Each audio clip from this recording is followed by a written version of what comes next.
Hey, I'm Sven Masterson, one of the founders and principal mentors in the Mentoring Men community.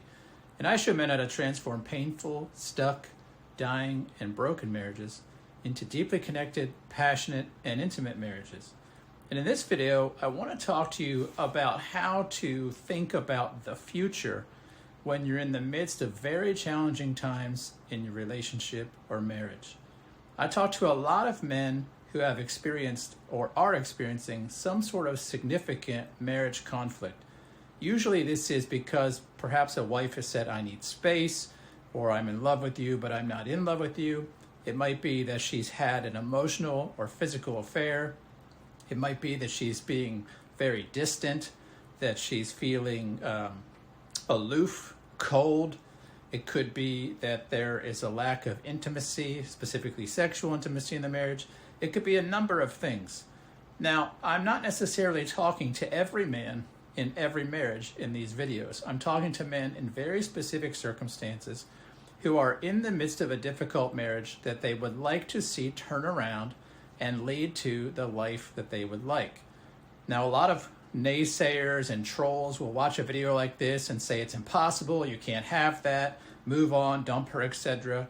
You know, if that's your ideology, that's on you. I'm talking to the man that has an inner awareness and knowledge and a belief that the life he wants is possible, and yet is also finding it difficult to see how.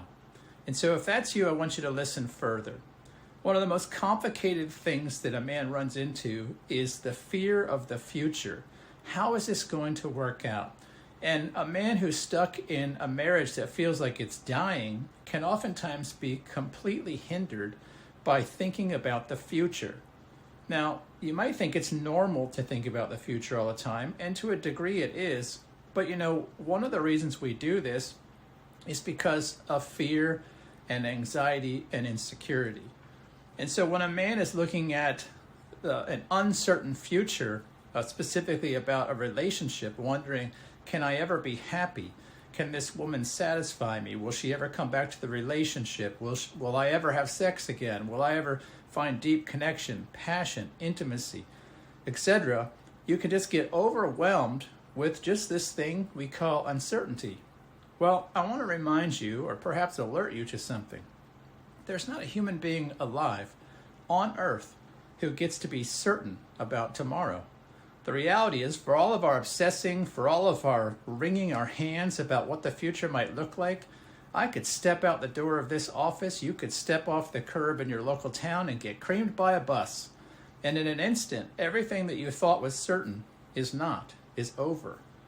You know, you might have thought when you stood at the altar or in front of a pastor, priest, or judge and said the words, till death do us part and I do, that might have felt like a really certain thing. And yet here you are watching a video about a disconnected, disillusioned, and broken relationship. And so how certain was that time? It wasn't. You see, none of us get to be certain about the future. And the more we try to find certainty about the future, the more we suffer. And this suffering, this future addiction, this need to be certain about tomorrow can actually really be debilitating in marriage, and it can undermine the very thing you want. Furthermore, it's a hopeless endeavor because we cannot find that certainty. And so if we can't find certainty about tomorrow, about next year, about next month, about whether or not this partner I'm in a relationship with can be trusted for the long term, what do we do? What's a good strategy for moving forward into the future? Well, I want you to think about it a little bit like this. I want you to start thinking about a smaller time scale. You see, I really don't have to be committed to an uncertain future because committing to a future that I don't know I'll even be alive in or that my partner will be alive in really does me no good. But you know, what I can do and what I can do daily and is far more effective is start asking myself a different question. The question I want you to start asking yourself is, who do I need to be before bedtime tonight? What represents the most authentic, full expression of who I love to be in the world today before bed? You see, when you're trying to build an epic life, You don't build an epic life by trying to gain certainty about tomorrow. You do that by being very present in the right now. And the way to be present in the right now is to first take your eyes and focus off later. You see, we can't live in the future. It's a little bit like trying to breathe tomorrow's air. There's no amount of breathing that you and I could do today to spare us from needing to breathe tomorrow. And so we need to come back to this idea of this moment. The only time I can take a breath and let a breath out is right now. And I'm going to need to do it again. And I'm going to need to do it again. And I'm going to need to do it again. And you need to bring this kind of awareness of the present into your day, your life, and your marriage. You see, an epic life is created one moment at a time, one breath at a time.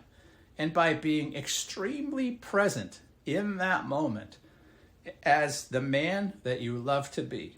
Now, what do I mean, the man you love to be? I mean, being a man who knows what his values are, who walks with integrity, which means your insides are the same as your outsides, and your outsides the same as your insides. It means to be a man who lives authentically, which means he's not carrying around one internal truth, but telling the world and other people, especially his partner, a different truth. That means being yourself, accepting who that is. And see, usually this is the real problem. This is the real reason that a man's relationship goes sideways, is that in all marriages, eventually our lack of authenticity will float to the surface. Now, every guy I talk to thinks he's far more authentic than he is. He doesn't actually realize all of these imposter facades that he's created in his life and that his partner has created because of our wounding in childhood. You see, all of us, when we start to encounter shame, judgment, feelings of rejection, feelings of fear, insecurity, anxiety, we all cling to a false sense of self that we believe others will accept. And that false sense of self, that shows up right about the middle of marriage. And it is really the catalyst for what starts to break down a long-term relationship, because you can't have intimacy, connection, and real, lasting, abiding love when you're a fake person trying to relate to another fake person, when you're an imposter trying to relate to another imposter.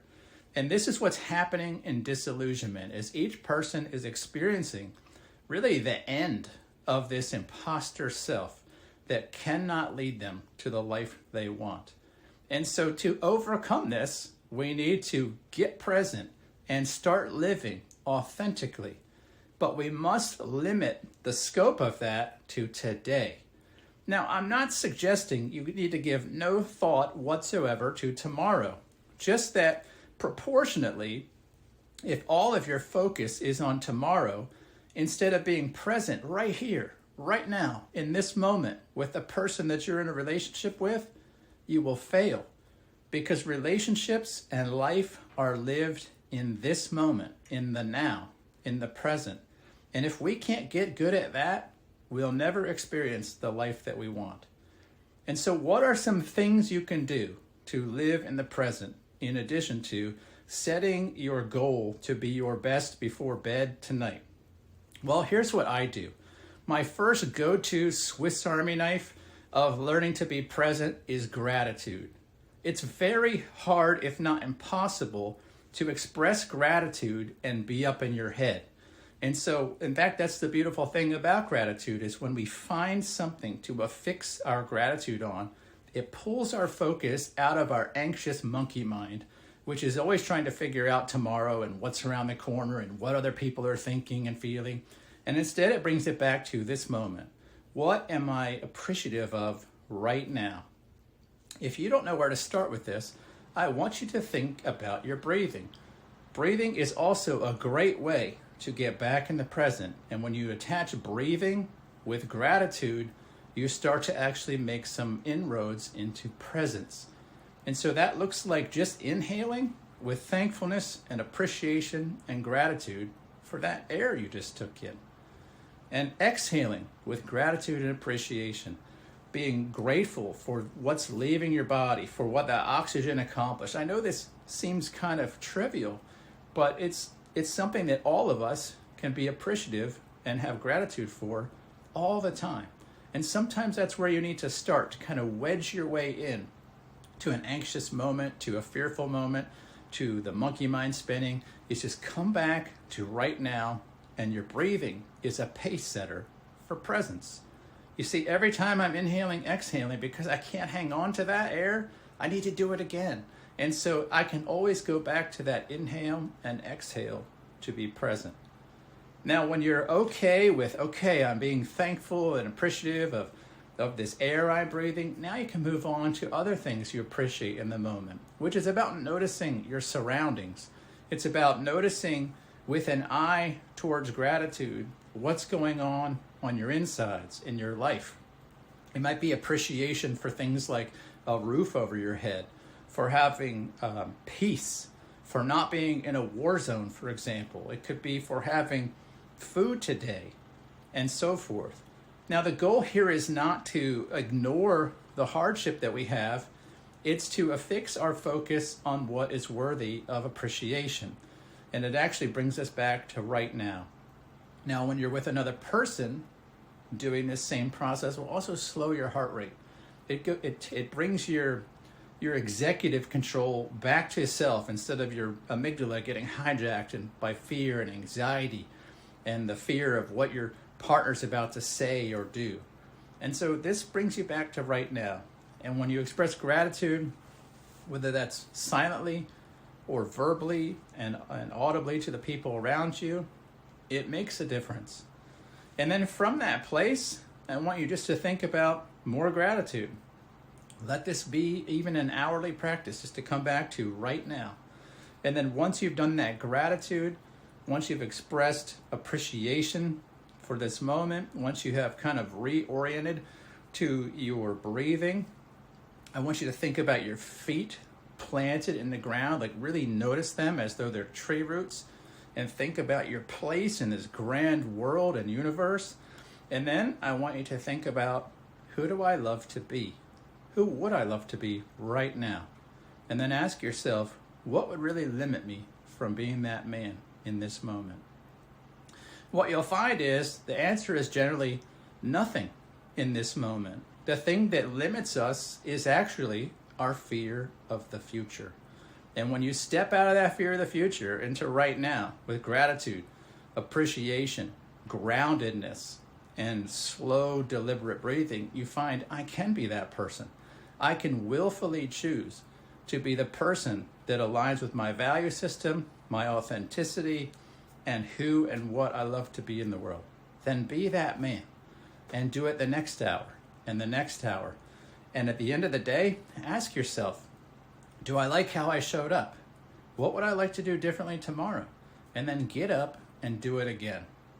Brother, when you live this way, day in, day out, day in, day out, when you look in your rearview mirror of life, you start seeing something.